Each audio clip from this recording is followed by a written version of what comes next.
Okay, welcome everyone to Page to Stage. My name is Raminta Moore. I'm with Portland Public Library. I'm the Arts and Culture Librarian. And very quickly, I'm going to read our land acknowledgement before I introduce Todd. Acknowledgement is a simple way of showing respect and a step towards correcting the stories and practices that erase Indigenous peoples' history and culture, and toward inviting and honoring the truth. Portland Public Library would like to acknowledge that the land on which we gather is the occupied and unceded territory of the Wabanaki, the people of the place where the sun first looks our way, who have stewarded this land throughout the generations. We thank them for their strength and their resilience in protecting this land and aspire to uphold our responsibilities according to their example. And now I'd like to introduce Todd Brian Backus, who is the literary manager of Portland Stage. Todd? Hello. I'm pretty sure I know all of you very well. Deborah, I'm not sure if we know each other very well, but you might have been on one of these before. Hello. Hi, everyone. This is Page to Stage. We're here to talk about Lauren Gunderson's I and You, which is Portland Stage's next production that'll go up in about 2 weeks. Which we're very excited for. This is also, over the last couple of years, we've been trying to shift this conversation to being more of like a book club style discussion. And so before we get started, I wanted to just check in and see, like, could you raise your hand physically if you read the play already? A little bit from Julianne. That's okay. That's okay. A little bit from Pam too. That's totally cool. This just helps me get a barometer for like where we should start the conversation. So with that in mind, I wonder if what might be better is to start with a little excerpt. If we want to like read a little bit of the first scene to get a sense of Lauren Gunderson's like tone and speed and language. I'm happy to read Anthony's part. Would anybody like to join me in reading Caroline's part? I'll put the text on the screen in a screen share, so you don't have to worry about like grabbing your own copy, but would anybody like to join me in that? Going once, going twice. If Deborah or Pam or Lynn, if you all want to do it, that's so great. But if not, I could do it with you, Todd. Sure. Great. Awesome. So let me just pull this up. Oop. Oh, but of course, all of our faces are directly over my text on my screen. So this is scene one. I'll read some of the stage directions and Anthony, and Julianne will just go for it, and then we'll pause when I say to pause. Does that sound good? Sounds great. Great. So Anthony and Caroline, just to set the scene, we're in Caroline's room. She's a high schooler. Anthony's also a high schooler. The room is, colorful, but not girly. There's a many pillowed bed, laptop, speakers, pop music blasts through the room. Anthony has just shown up. Caroline has just turned to the door. Why the hell is he here? She might brandish a brush. I and this mystery, here we stand. Whoa. What the hell? What do you want? Wait, sorry. I'm sorry. Who are you? What is this? What? She turns off the music. I'm sorry. Hi. What is going on? Okay, so I and this mystery, here we stand. Here we stand? In my room? Why? No, see, it's Whitman. Who's Whitman? The quotes from Walt Whitman from Leaves of Grass. Leaves of what? Why are you saying that in my room? Who are you? I'm Anthony. Sorry. Hello, I'm Anthony. Who's Anthony? Mom, who's Anthony? Anthony from school. Jesus. Why are you here? Are you like a bad guy or like a delivery guy or like, what kind of guy are you? I'm just a guy that has our project. Project? A project? Mom, I'm serious. Come here now. Your mom just gave me cookies. reveals a plate of cookies. I just met your mom at the door, which she opened for me because I'm Anthony from school, and she gave me cookies, and she said you were in your room, and she said I should just come up. Just come up. Just come right up. This is not your room, Mom. And those are not your cookies, guy. Okay, look, I'm sorry if this is weird, but she pointed upstairs. I came upstairs because she pointed, and we have work to do, so. Is this a trick? Is this a joke? No, what? No, I'm here so we can work. What work? I don't work. We have that project we're supposed to do, the American Lit project for American Lit. Miss Branson sent you? Yes, Miss Branson. She said she emailed you. Who checks email anymore? Oh my God. There are like 40 cooler ways to communicate. Not for Miss Branson. Look, Pushy, I wasn't expecting you. You were not expected. I don't understand or approve of this invasion. So you're going to explain this to me before I... What? Pummel you. I don't think you're going to pummel me. I have pummeled before. I'm like twice your size. Small but mighty, like a dachshund. A what? They bite your heels. Okay, great. See, I just came here for homework, which I don't want to do either, but I have to, and so do you. And here's my shitty poster board, which should prove, one, that this is not a joke, and two, how much I need your help. He reveals a really crappy, half-finished, not artistically done, trifold poster board with a picture of Walt Whitman somewhere. That is super shitty. Thank you. Help me. Why would I help you? In what planet, in what universe would I help with a school project when I'm not, in fact, in school right now, like at all? I know that, but... I'm kind of sick. Like everyone knows I'm sick and everyone's freaked out about it and no one comes here and brings... What is that?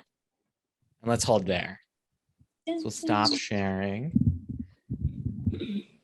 Okay, so I and You by Lauren Gunderson follows over the rest of this evening between Caroline and Anthony as they get to know one another and kind of work on this project and consider mortality and a bunch of other things, both things that are in the text of Leaves of Grass, which Lauren Gunderson uses as a nice literary device for the two of them, but also things that are just true about the two of them as people.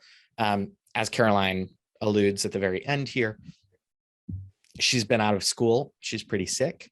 And as a young person who is dealing with sickness, she, unlike many of her peers who often at the age of, 16, 17, feel themselves to be immortal, she has kind of stuck on this, like, I might not make it to 20, I might not make it to 22. And Anthony is kind of grappling with, he's a basketball player and kind of like golden boy in his family. And he's grappling with like, what is the pressure that he's under and what are the things that he thinks he can accomplish or not accomplish in his life, in the way that only high schoolers can feel their life is over by junior year, which is not to like belittle anything that they're doing. Like, these are big feelings that these people are having, and this is like a big story, and is also like, it's an English project. It's a Tuesday night. And those are things that I really like, and they really resonate for me about this piece. But before I go any further, I guess I want to open it up to any questions that Julianne, Deborah, or Pam have about both what you just heard or like things you're interested in talking about this story.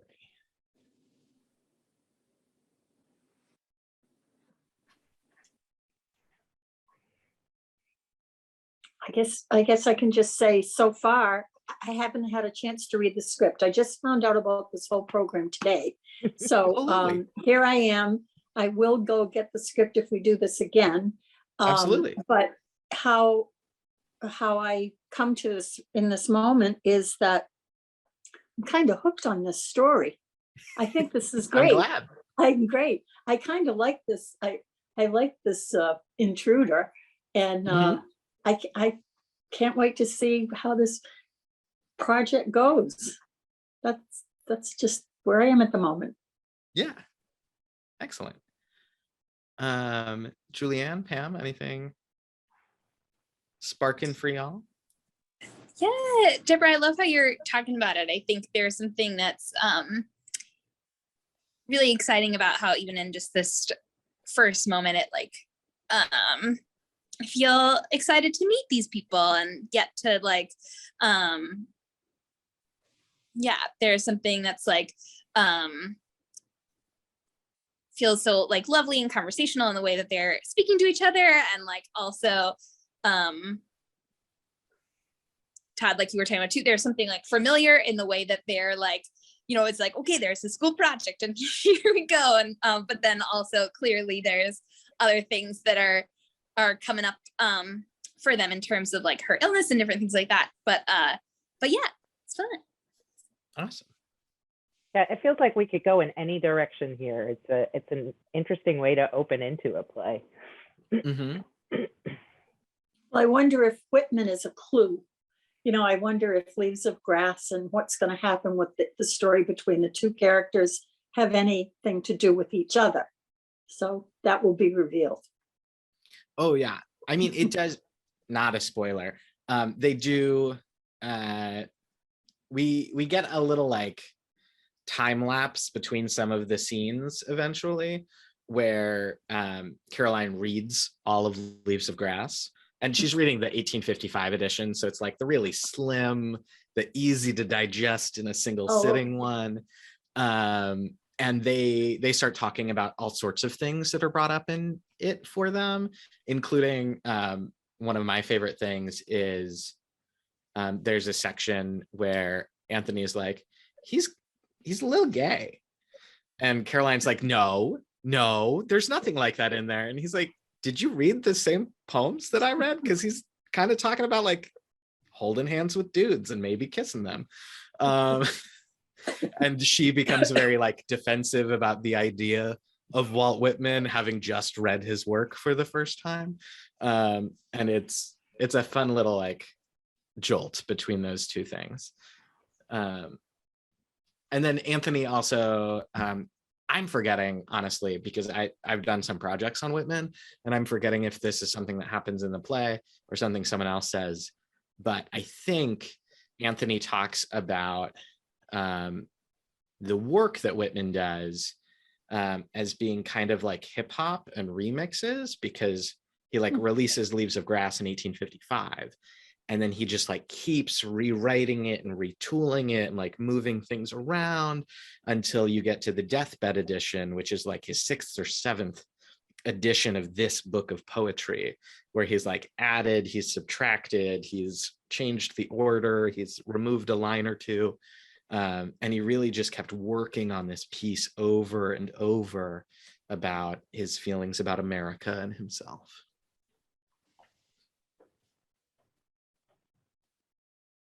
But yeah. With our upcoming production, I'm really excited. Sarah Lord, who first started acting on our stage in Christmas Carol, like way back in the day, and became a professional actor very young because she had a bunch of equity credits with us. She's back. She was most recently on our stage, I think, in Hidden Tennessee, back in the 2011-12 season, which was like a collection of short Tennessee Williams plays and a short story that we adapted that she was in. That was actually, Julianne, that was my intern year, which was fun. Oh, yay. Lynn, that's so cool. Lynn just popped in the chat. She doesn't mean to be rude. She's on her phone, not able to fully participate, read the script and loved it. That's totally cool. And thank you for being here. And I'm glad that you read the script and loved it. I'm hoping you'll enjoy the show when you get to see it. And then we're also working with Kate Robinson, who is now kind of a local director ish. She was an intern in the 2010-11 season, went on to work at, I believe, Cincinnati Playhouse in the Park, She was with us to direct Sarah Rule's The Clean House a couple of years back, which I thought was really great, and then has recently become the artistic director of Opera House Arts up north. And so is back with us for this show, but will also be doing a lot of work in Maine in the future. So I'm excited about that too. And who's playing Anthony? Who's playing Anthony? Anthony Not you. is an actor named Pascal, who seems lovely. I got to hear him read through the show at our first rehearsal, but he is new to Portland Stage. But lovely, bubbly, younger guy. And yeah, just fun all around. I'm a little worried about talking too much about the plotting of the play, in part because there's some fun reveals, and in part because it's mostly a conversation that happens in real time. And so it's like, and then this happens, and then this happens, and then this happens.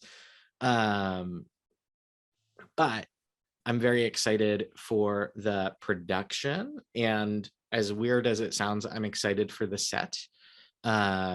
We haven't done just like a lovely bedroom in a while. Perhaps the closest we had most recently was last season with, oh geez, what was it called? Bad Dates. Bad Dates was probably the closest we came to like fully realized normal room set in a while. Right now at Portland Stage, there's a spaceship on stage for another week, which is also very exciting, but just a very different physical world than what we'll be doing in a couple weeks. But yeah, are there any thoughts, any questions, any feelings about Whitman?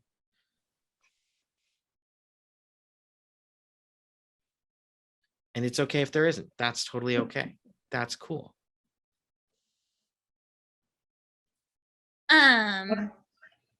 Oh, no, somebody I was else. just gonna say, I'm sorry, I'm gonna have to leave in a few minutes, just so you know.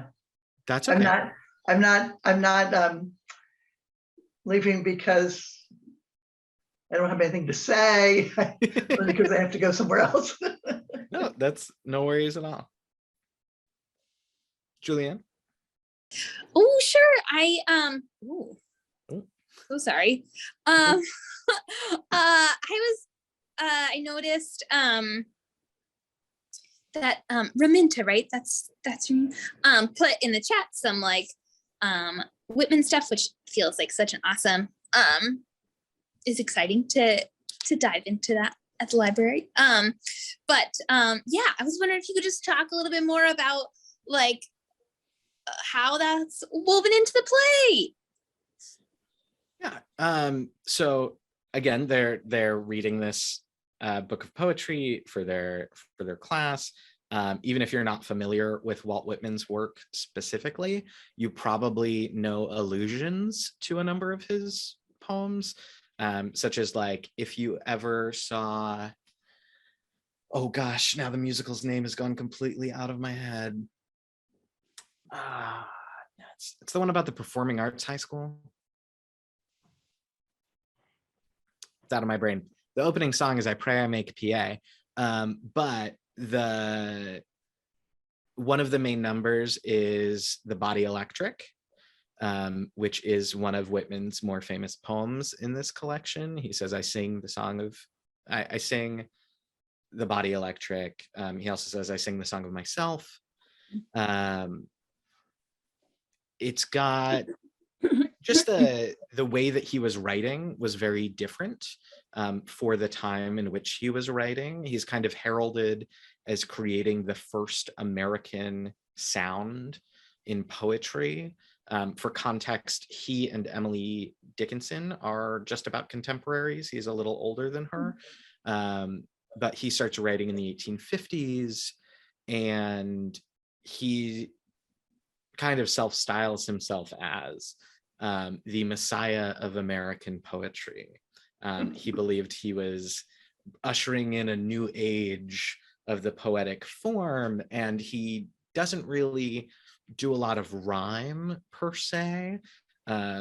he kind of does lists. He will like list things that he's interested in or that are kind of like driving for him in that moment. And sadly, my copy of Leaves of Grass is actually at the theater right now for the dramaturg. Otherwise, I would like grab some of it for you. Though I guess I could on the internet. I don't know. I don't know if that's something that people are interested in. But he did a lot of work, particularly during the Civil War as like a volunteer nurse. He is the person who writes, which I'm sure anyone who's seen Dead Poet Society is familiar with, Oh Captain, My Captain, which is about the assassination of Abraham Lincoln. He has like a lot of poetry is about the Union and about like pride in the Union and how noble this American experiment is. And also he writes about like walking near a creek with your boots off, sticking your toes in the mud, and about like how beautiful this country is and how beautiful the people in this country are, and what that means to him and what it means to be an American. And I think is a very, as someone who doesn't have a lot of great feelings about being an American on the daily, it's the sort of thing that you read and you say like, oh yeah, there is a lot of beauty here. There is a lot of like truth, and there's a lot of things to sit back in the awe of, whether that's the natural world or also just like striving with your fellow man. And these are the things that Caroline and Anthony sort of grapple with about, you know, like what are the things that you want to do in your life? What are the things you want to leave behind? Do you ever just want to yell? Which all come up in Leaves of Grass.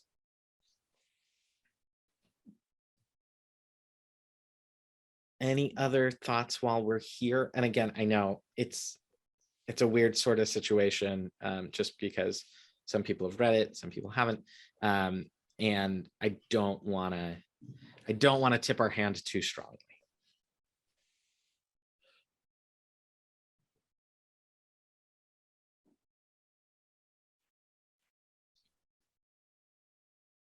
But it's totally cool if there aren't any questions. That's fine. Deborah, I know you found out about this today, and there will be more in the future.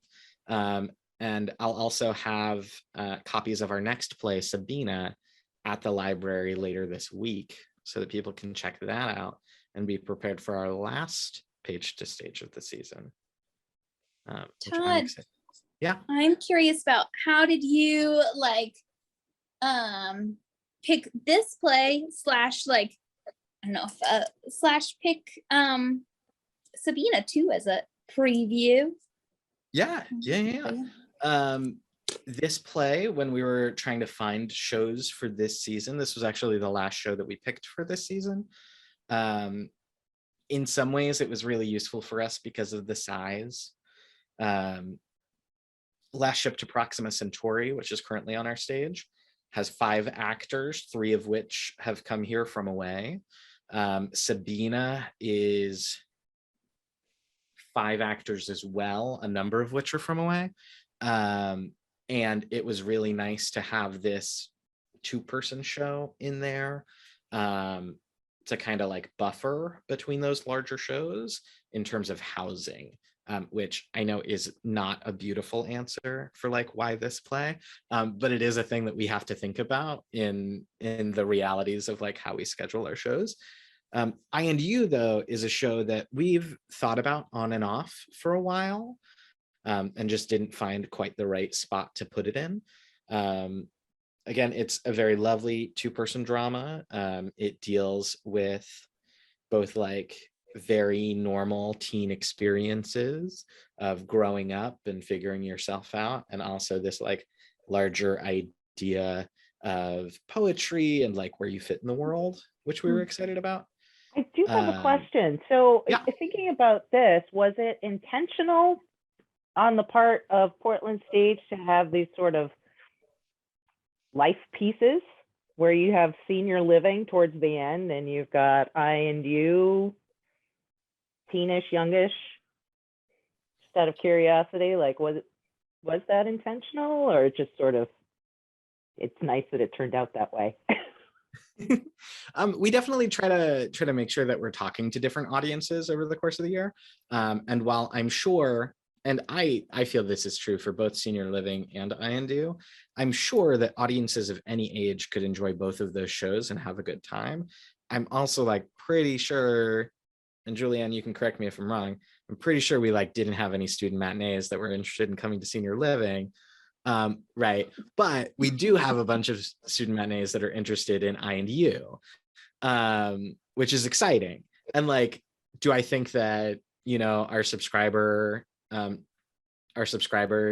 would be uninterested in this play? Like, no, absolutely not. I think they'll love this show and I think they'll really enjoy it. But do I think that like younger people are necessarily gonna go out of their way for senior living? Like, maybe not, which is a bummer. I wish that we had like better ways of having those conversations with people, because I think it was a really lovely show that painted a lot of really wonderful pictures about people we don't get to see on stage all that often and are often like removed from narratives in our media, like in a large you know, American classic, there's usually like one actor over the age of 45, maybe, and just one. Like, and so with senior living, having like 5 people that all got to play multiple roles of people in their 60s or older was very exciting. And I think it's equally exciting to see some people play teenagers on stage, especially in a show that's not Romeo and Juliet. No shade to Romeo and Juliet, but like, I really enjoy this show as well. And then Julianne, to answer your question about Sabine, Sabine is a play that we've had in the works for a while now. It was supposed to be in last season. Well, actually, no, it was supposed to be 2 seasons ago, if memory serves. It was supposed to be originally produced in May of 2020, and we all know how that went. It is now going to premiere in 2022, which is very exciting. And it's a musical about the life of Sabine Spielrein. And if that name doesn't mean anything to you, that's totally okay. She was Carl Jung's first patient.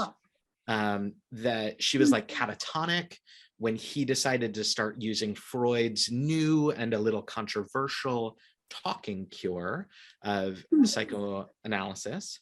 And then she becomes and became a psychoanalyst in her own right, which I think is really cool and is like a weird kind of forgotten person of history.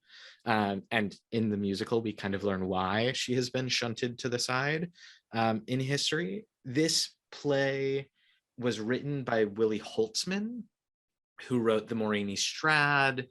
He co-wrote Searching for Mr. Moon. He wrote a bunch of stuff. You got to head out, Pam. That's okay. Catch you later. He's done a number of shows that we've done at Portland Stage. And we actually developed Sabine as a play, I think back in the 1990 or 1991 Little Festival of the Unexpected, like forever ago. And a while ago, one of his friends' wives, who's a composer, she was like, I think you wrote a musical here. Like, it's a really lovely play that you wrote, but I think you wrote a musical. And he was like, okay, let's figure that out. And so Willie has been working with Dara Cloud, who writes lyrics, and Louise Beach? No. Yes? No. Anyway, she's been working with them to create this musical. And Anita told me a couple of years back that there was going to be a reading of it in New York. And so the 2 of us took a trip out to see it and listen to it. And we both thought it was lovely. It's not a big brassy American musical. It's not Guys and Dolls. It's not anything like that. It's much more like a Sondheim, like the songs aren't exactly ones that you're going to leave the theater humming and singing and doing something like I Could Have Danced All Night. Like that's not going to happen, but it's this really beautiful musical story. And it's really just a delight to see. Oh, Dina Weinstein is here. If we want to promote her to panelist, if she is interested, again, if she's interested. But yeah, it was this really beautiful piece. And originally we had picked it to go in the same year as the Centennial of Women's Suffrage, because we're interested in like having a conversation about how women have been left out of history in this moment around women's rights. But then because of the pandemic, this was the earliest we felt we could safely do a musical with a bunch of people. Hi, Dina.